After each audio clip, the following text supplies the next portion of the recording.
할렐루야! 4월 17일 수요일입니다. 열왕기상 7장 23절부터 끝절 51절까지 말씀을 읽고 은혜 나누도록 하겠습니다. 또 바다를 부어 만들었으니 그 직경이 10규빗이요 그 모양이 둥글며 그 높이는 5규빗이요 주위는 30규빗 줄을 두를만 하며 그 가장자리 아래에는 돌아가며 박이 있는데 매 규빗에 10개씩 있어서 바다 주위에 둘렸으니 그 박은 바다를 부어 만들 때에 2줄로 부어 만들었으며 그 바다를 소 12마리가 바쳤으니 셋은 북쪽을 향하였고 셋은 서쪽을 향하였고 셋은 남쪽을 향하였고 셋은 동쪽을 향하였으며 바다를 그 위에 놓았고 소의 뒤는 다 안으로 두었으며 바다의 두께는 한 손 너비만 하고 그것의 가는 백합화의 양식으로 잔 가와 같이 만들었으니 그 바다에는 2000밭을 담겠더라. 또 노수로 받침술의 열을 만들었으니 매 받침술의 길이가 4규빗이요 너비가 4규빗이요 높이가 3규빗이라. 그 받침술의 구조는 이러하니 사면 옆 가장자리 가운데에는 판이 있고 가장자리 가운데 판에는 사자와 소와 그룹들이 있고 또 가장자리 위에는 놓는 자리가 있고 사자와 소 아래에는 화환 모양이 있으며 그 받침수레에 각각 4 놋바퀴와 노축이 있고 받침술의 4발 밑에는 어깨 같은 것이 있으며 그 어깨 같은 것은 물두멍 아래쪽에 부어 만들었고 화환은 각각 그 옆에 있으며 그 받침술의 위로 들이켜 높이가 1규빗 되게 내민 것이 있고 그 면은 직경 1규빗 반 되게 반 원형으로 우묵하며 그 나머지 면에는 아로새긴 것이 있으며 그 내민 판들은 네모지고 둥글지 아니하며 4바퀴는 옆판 밑에 있고 바퀴축은 받침수레에 연결되었는데 바퀴의 높이는 각각 1규빗 반이며 그 바퀴의 구조는 병거 바퀴의 구조 같은데 그 축과 태와 살과 통이 다 부어 만든 것이며 받침술의 4 모퉁이에 어깨 같은 것이 넷 있는데 그 어깨는 받침수레와 연결되었고 받침수레 위에 둥근 테두리가 있는데 높이가 반 규빗이요 또 받침수레 위에 버팀대와 옆판들이 받침수레와 연결되었고 버팀대판과 옆판에는 각각 빈 곳을 따라 그룹들과 사자와 종려나무를 아로새겼고 또 그 둘레에 화환 모양이 있더라. 이와 같이 받침술의 10개를 만들었는데 그 부어 만든 법과 크기와 양식을 다 동일하게 만들었더라. 또 물두멍 10개를 노수로 만들었는데 물두멍마다 각각 40밭을 담게 하였으며 매 물두멍의 직경은 4규빗이라 10 받침술의 위에 각각 물두멍이 하나씩이더라. 그 받침술의 5은 성전 오른쪽에 두었고 5은 성전 왼쪽에 두었고 성전 오른쪽 동남쪽에는 그 바다를 두었더라. 히람이 또 물두멍과 부삽과 대접들을 만들었더라. 이와 같이 히람이 솔로몬 왕을 위하여 여호와의 전의 모든 일을 마쳤으니 곧 기둥 둘과 그 기둥 꼭대기에 공 같은 머리 둘과 또 기둥 꼭대기의 공 같은 머리를 가리는 그물 둘과 또 그 그물들을 위하여 만든 바 매 그물에 2줄씩으로 기둥 위의 공 같은 2머리를 가리게 한 석류 400개와 또 10개의 받침수레와 받침수레 위의 10개의 물두멍과 한 바다와 그 바다 아래의 소 12마리와 솥과 부삽과 대접들이라. 히람이 솔로몬 왕을 위하여 여호와의 성전의 이 모든 그릇을 빛난 롯으로 만드니라. 왕이 요단 평지에서 숫꽃과 사르단 사이의 차진 흙에 그것들을 부어 내었더라. 기구가 심이 많으므로 솔로몬이 다 달아보지 아니하고 두었으니 그 놋 무게를 능히 측량할 수 없었더라. 솔로몬이 또 여호와의 성전의 모든 기구를 만들었으니 곧 금단과 진설병의 금상과 내소 앞에 좌우로 5씩 둘 정금 등잔대며 또 금꽃과 등잔과 불집게며 또 정금 대접과 불집게와 주발과 숟가락과 불을 옮기는 그릇이며 또 내소 곧 지성소 문의 금 돌조끼와 성소 곧 외소 문의 금 돌조끼더라. 솔로몬 왕이 여호와의 성전을 위하여 만드는 모든 일을 마치니라. 이에 솔로몬이 그의 아버지 다윗이 드린 물건 곧 은과 금과 기구들을 가져다가 여호와의 성전 곳간에 두었더라. 아멘.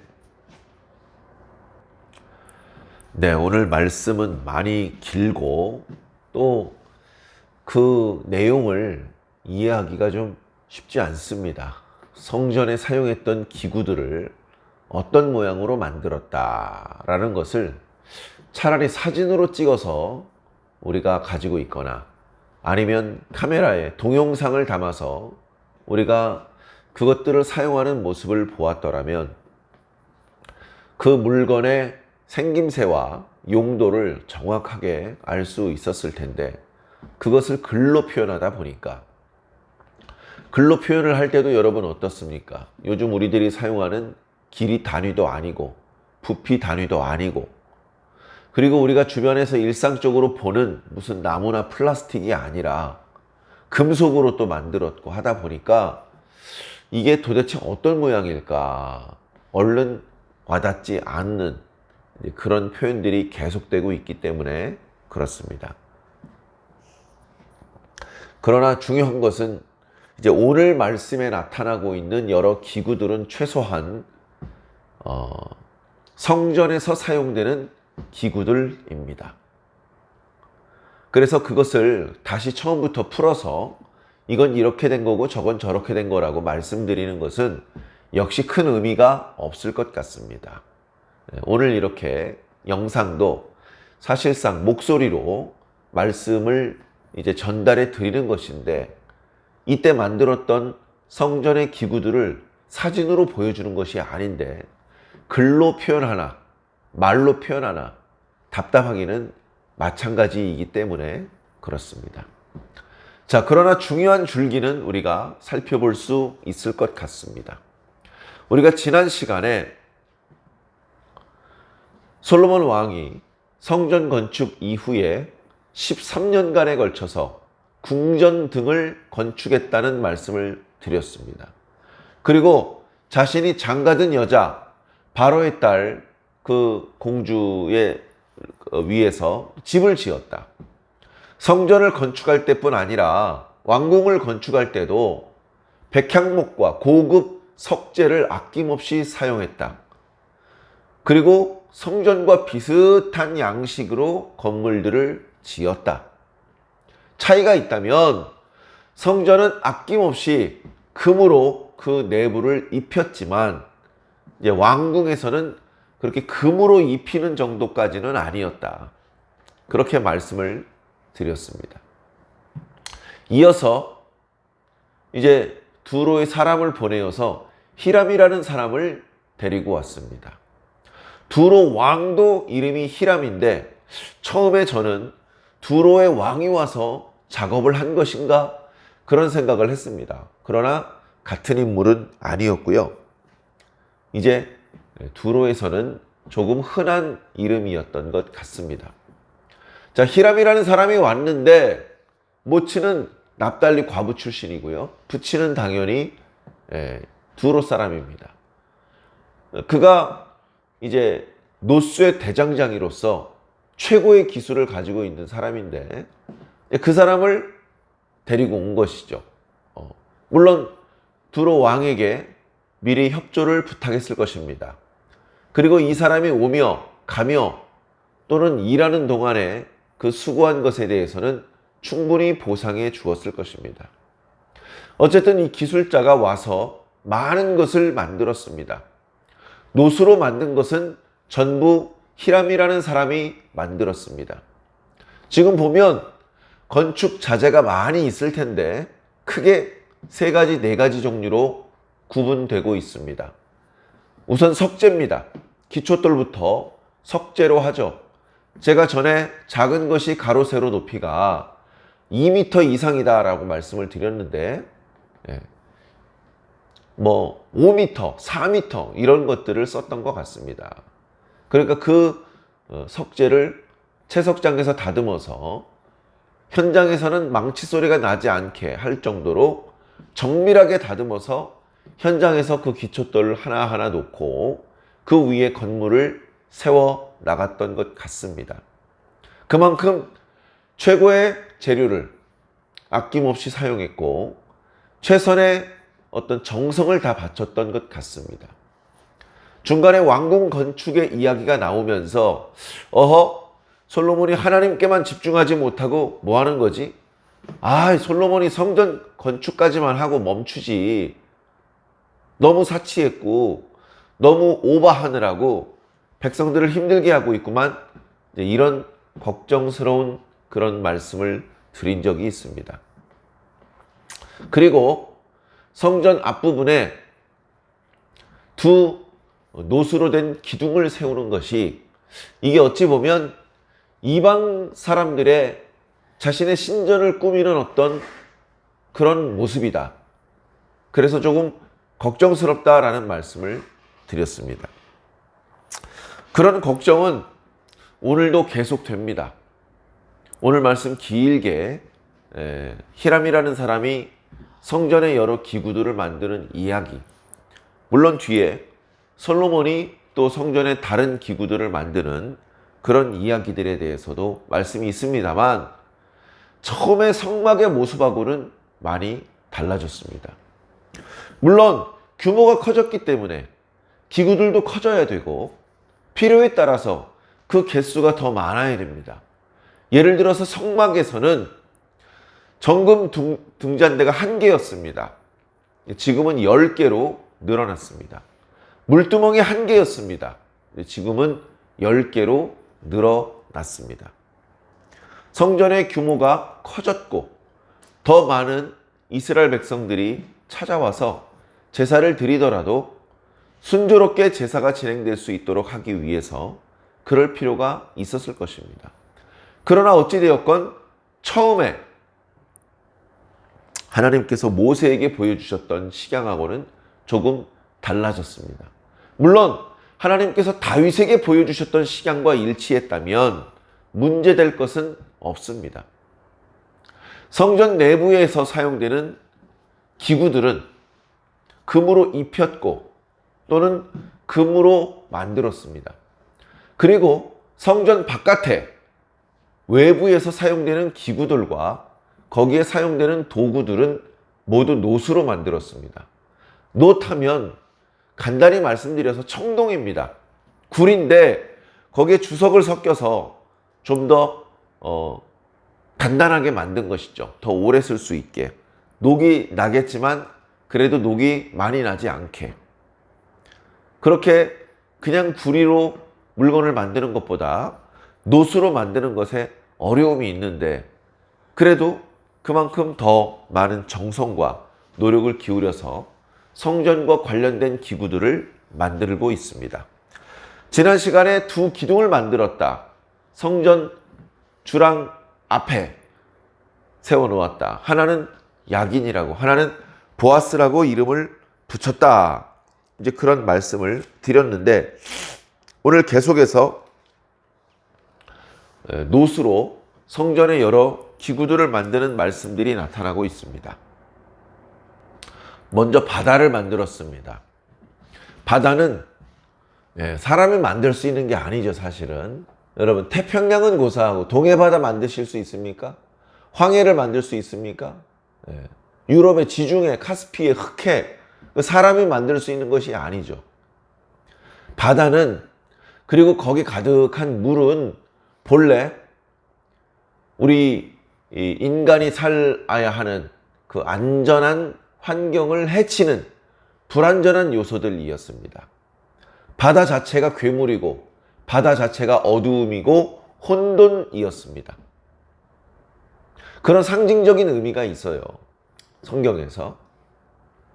그래서 보면 요한계시록에서도 우리 하나님의 백성들이 앞으로 살게 될 세상에는 옛날 하늘과 옛날 땅은 없어지고 새 하늘과 새 땅이 있을 것이며 바다는 없을 것이라고 말하고 있습니다. 우리가 살게 될 새 하늘과 새 땅에 바다는 없다고 말씀하고 있습니다. 거기에 이렇게 물이 모여있는 웅덩이가 없느냐, 그런 의미가 아니고 우리의 삶을 위태롭게 할 수 있는 불안전한, 불확실한 혼돈과 공허의 상태는 없다는 말씀을 하고 있는 것입니다.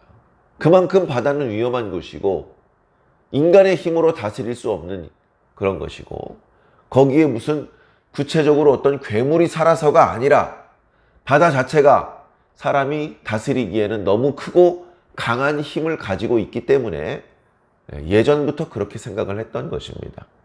자, 그 불안전한 혼돈한 요소가 계속 강력한 힘을 뻗치고 있다면 내륙 깊숙한 곳에 살더라도 인간은 언제나 불안하고 불편하고 위험한 상황 가운데 살게 될 것입니다. 그러나 걱정할 것이 없는 것은 그 혼돈하고 불안정한 것을 완전히 제압하시는 하나님께서 계시기 때문에 그렇습니다. 그래서 모든 만물이 물 아래에 갇혀 있을 때에 하나님께서 그 혼돈과 공허를, 그 불안전과 위험한 것들을 제압하시고 그 가운데에서 땅이 드러나게 하시고 그 가운데에서 여러 만물들이 소생할 수 있도록 해 주셨던 것입니다. 하나님과 함께라면 두렵지 않은 것입니다. 오늘 말씀의 바다는 그런 상징적인 의미를 가지고 있습니다. 단순히 놋으로 큰 그릇을 만들었고 거기에 물을 가득히 채웠다. 역대기의 말씀을 보면 그 물은 제사장들의 몸을 씻는 데 사용했다. 근데 그런 의미 이외에도 그 위험천만한 바다를 하나님께서 제압하셨다. 그래서 안전하게 이 놋그릇 안에 담아두셨다. 더 이상 사람들을 괴롭힐 수 없도록 하나님께서 관리하고 계신다. 그런 의미가 포함되어 있는 것입니다. 그 놋그릇이 너무너무나 큽니다. 그 무게를 지금 이제 말씀하고 있는 가로 세로의 길이, 그리고 높이, 그 그릇을 만드는 그 그릇의 두께, 이런 것들을 통해서 지금으로 말하면 몇백 킬로다, 몇천 킬로다. 그 안에 담길 수 있는 물이 2000바트라고 했는데 이것의 정확한 부피가 얼마냐 모르죠. 근데 지금 여기 말씀하고 있는 길이를 환산해 보니까 그 안에 담길 수 있는 물은 4만 제곱미터. 그렇게 많은 물을 담을 수 있다. 4만 리터를 담을 수 있다. 그렇게 이제 말할 정도로 엄청나게 큰 것을 만들었습니다. 그릇을 워낙 두텁게 크게 만들었기 때문에 물을 가득 채워도 그릇이 깨지거나 찌그러지지 않습니다. 그 그릇은 둥글기 때문에 바닥에 그냥 놓지 않았고 바닥에 그 그릇 받침으로 황소를 12마리를 만들었습니다. 놋으로 만들었죠. 그것을 만들어서 튼튼하게 바닥에 놓고 그리고 그 위에 바다를 얹어 놓았습니다. 그리고 이제 받침수레를 10개를 만들었습니다. 받침수레의 모양을 복잡하게 설명하고 있는데 이 설명만으로는 우리가 분명하게 알 수는 없는 것 같습니다. 받침술의 위에는 물두멍을 10개 놓게 되어 있었습니다. 그 물두멍은 물을 담는 그릇을 말하는 것인데요. 거기에 있는 물은 성전의 기구들, 때로는 제물들을 씻는 데 사용했다라고 기록하고 있습니다. 그 물두멍 10개를 예전에 물두멍만 만들었는데, 그런데 그 물두멍을 이제 이동할 수 있게 받침 수레를 만들었습니다. 필요하면 필요한 장소로 이동할 수 있고, 그리고 평소에는 성전 오른편에 5개, 왼편에 5개를 두었습니다. 그리고 평소에는 이동하지 않을 때는 그 바퀴가 굴러가지 않게 어깨 같은 곳으로 그 바퀴를 고정해서 평소에는 안정되게 그 자리에 계속 보존을 시켰던 것 같습니다. 그리고 이제 큰 덩어리, 기둥과 바다와 12소와 받침수레와 물두멍같이 큰 거는 다 만들었고, 그것들을 장식하는 작업은 끝났고, 40절부터는 조금은 소소한 것, 여기서 물두멍을 조금 작은 솥을 말합니다. 10개의 물두멍을 만들었던 것은 조금 다르게 성전의 이제 제사 과정에서 또 솥이 필요할 때가 있기 때문에 솥을 만든 것이고, 그리고 부삽, 대접들을 만들었습니다. 이렇게 이제 히람의 역할이 이제 마무리가 되는 것이죠. 이 많은 것들을 만드는데 많은 재료가 들어갔을 것이고 시간이 들어갔을 텐데 간략하게 요약해서 말씀드리고 있는 것입니다. 히람은 솔로몬 왕을 위해서 만들었습니다. 그리고 여호와의 전에 관련된 여러 기구들을 만든 것이죠. 솔로몬을 위하는 것이 바로 여호와 하나님을 위하는 것이다 라는 그런 표현의 말씀입니다. 41절부터는 그가 만든 것들을 이제 요약해서 다시 한번 정리하고 있는데, 어마어마하게 만들었습니다. 기둥 둘, 그 기둥 꼭대기에 공 같은 머리 둘, 그 기둥 꼭대기에 공 같은 것을 가리는 그물 둘, 그 그물들을 위하여 만든 바, 그 그물에 2줄씩 기둥 위에 공 같은 두 머리를 가리게 한 석류 400개, 그 다음에 10개의 받침수레와 받침수레 위에 올려놓는 10개의 물두멍, 한 바다를 1개 만들었죠. 그리고 그 바다를 받치는 소 12마리, 그 밖에도 솥, 부삽, 여기는 솥이라고 제대로 표현했네요. 솥과 부삽과 대접들, 이런 것들을 솔로몬 왕을 위하여 여호와의 성전에 이 모든 그릇들을 만들었습니다. 빛난 놋으로 만들었다고 했는데요. 놋을 잘 가공을 해서 표면을 반짝거리게 만들었다. 우리나라도 이제 방자 그릇이 있죠. 방자 그릇. 구리에다가 주석을 섞어서, 외국에서는 성공시키지 못한 비율로 주석을 많이 넣어서 단단한 그릇을 만듭니다. 그리고서 그 가공을 잘 하면 그것을 금그릇처럼 반짝거리게 만들 수 있습니다. 그래서 손이 많이 가기 때문에 가격도 비싸긴 한데요. 우리나라만의 어떤 자랑이죠. 그런데 솔로몬 시대에 히람이 만든 놋으로 만든 여러 기구들도 그것들을 그냥 구리와 주석을 대충 섞어서 만들고 이게 아니고, 결국은 그것들을 반짝이게 하나님의 성전에 두는 기구로서 아름답게 그렇게 만들었던 것 같습니다. 그 기구에 사용되는 놋이 너무나 많아서 굳이 매번 얼마만큼의 재료가 들어갔는지 달아보지 않았다. 그런 말씀이 기록되고 있고요. 48절부터는 솔로몬이 본인이 직접 금으로 뭘 가공했다는 말씀은 아니겠죠. 기술자들을 이렇게 관리하면서 의논하면서 감독하면서 만들었다는 의미일 텐데요. 성전의 내부에서 만드는 여러 기구들을 만들었습니다. 금단, 성막에서 사용했던 분향단을 대신해서 금단을 만들었고요. 그 다음에 떡상을 만들었습니다. 떡을 올려놓는 떡상인데 이것을 금으로 만들었다고 해서 진설병의 금상이라고 표현하고 있고요. 성전 내소를, 내소 앞에 성소에다 두는 순금 등잔대, 정금 등잔대를 10개를 만들었습니다. 물론 그 정금 등잔대에는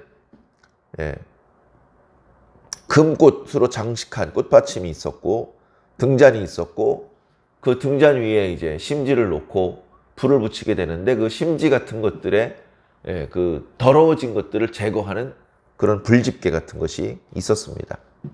그리고 정금 대접과 불집게와 주발과 숟가락과 불을 옮기는 그릇 이런 것들은 이제 외부에 번제단 거기에서 사용하는 불을 옮기는 그릇들 거기서 이제 불집게들 거기서 사용하는 그런 기구들을 말하고 있습니다.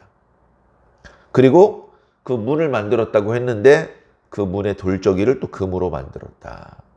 그렇게 해서 51절에 최종 이제 마무리가 됐다는 말씀이죠.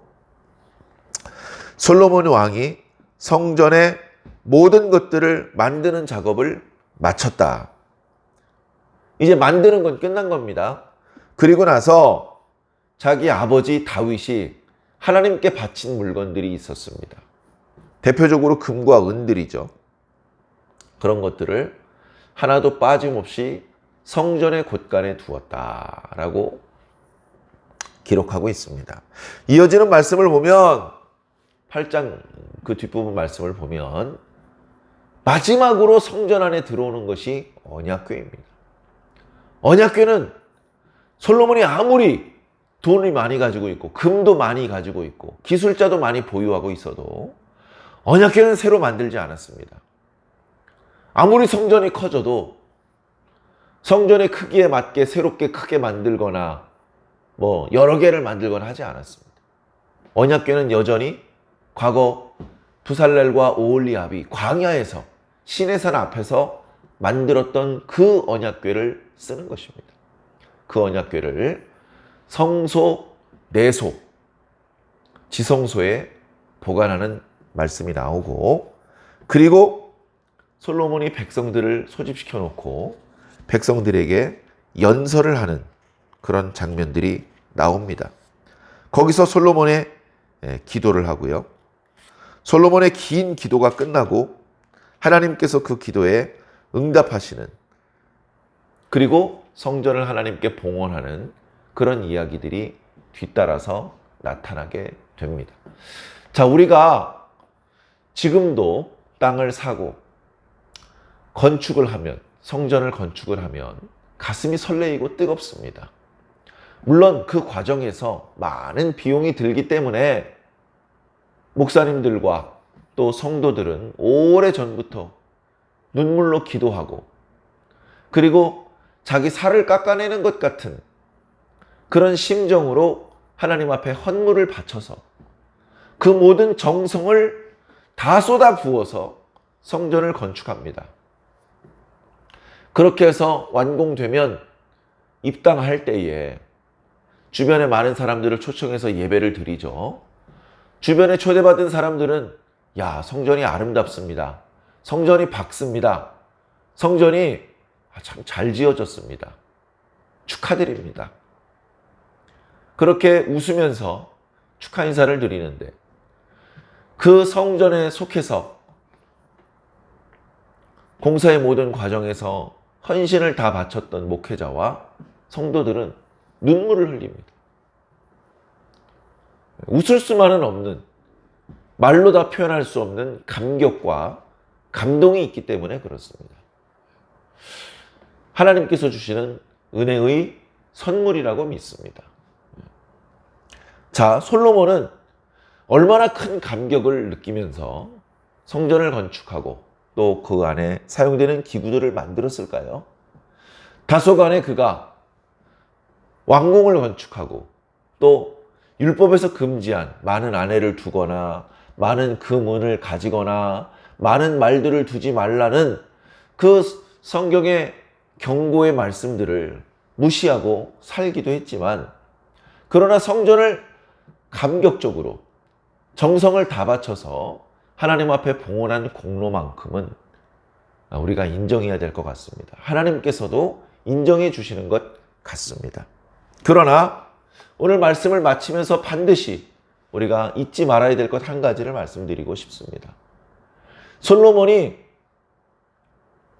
그 누구도 할 수 없었던 최선의 정성과 최고의 건축 자재로 성전을 건축했고, 금과 은과 놋을 아끼지 않고 쏟아 부어서 여러 기구들을 반짝반짝하게 만들었지만, 이 성전을 참으로 아름답게 하는 것은 하나님이십니다.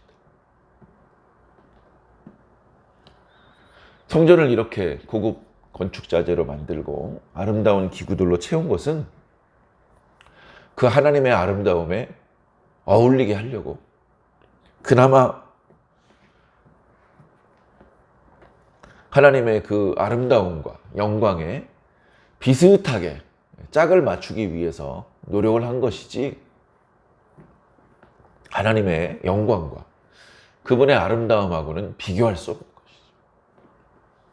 그래서 하나님의 신이 성전에 임하시는 것으로 진정한 의미의 성전 건축이 마무리가 되는 것입니다. 어찌 보면 솔로몬이 할 수 있는 역할은 여기까지이고, 이제 나머지는 하나님께서 해 주셔야 되는 것입니다. 그것은 오늘날 우리가 성전을 건축하거나 교회를 꾸미고 입당을 할 때도 마찬가지입니다. 사람이 할 수 있는 부분은 미미합니다. 우리는 물론 우리가 할 수 있는 최선을 다하지만, 마지막에 그 자리에 하나님의 성령이 충만해지셔야 비로소 진정한 아름다운 성전이 되는 것이고, 진정으로 성전으로 기능할 수 있는 것입니다. 우리는 이렇게 언제나 하나님의 여지를 남겨놓아야 됩니다. 우리들 마음의 성전도 마찬가지입니다. 마음의 성전에는 물질로 장식하는 것이 불가능합니다. 우리의 삶으로, 우리의 마음가짐으로 최선을 다해서 성전을 단장하고 그곳에 하나님이 임하셨을 때에 우리가 비로소 하나님의 백성이 되고, 우리가 비로소 하나님의 나라를 상속하게 되는 것인 줄로 믿습니다. 사랑하는 성도 여러분, 오늘도 우리들의 교회를 하나님 앞에 바치는 그런 심정으로 최선을 다해서 교회를 섬겨주시고, 또 각자 몸과 마음이 하나님을 모시는 성전임을 깨닫고 자신의 삶을 좀 더 성결하고 경건하게 그렇게 살아주시기를 주님 이름으로 간절히 부탁드립니다. 아멘.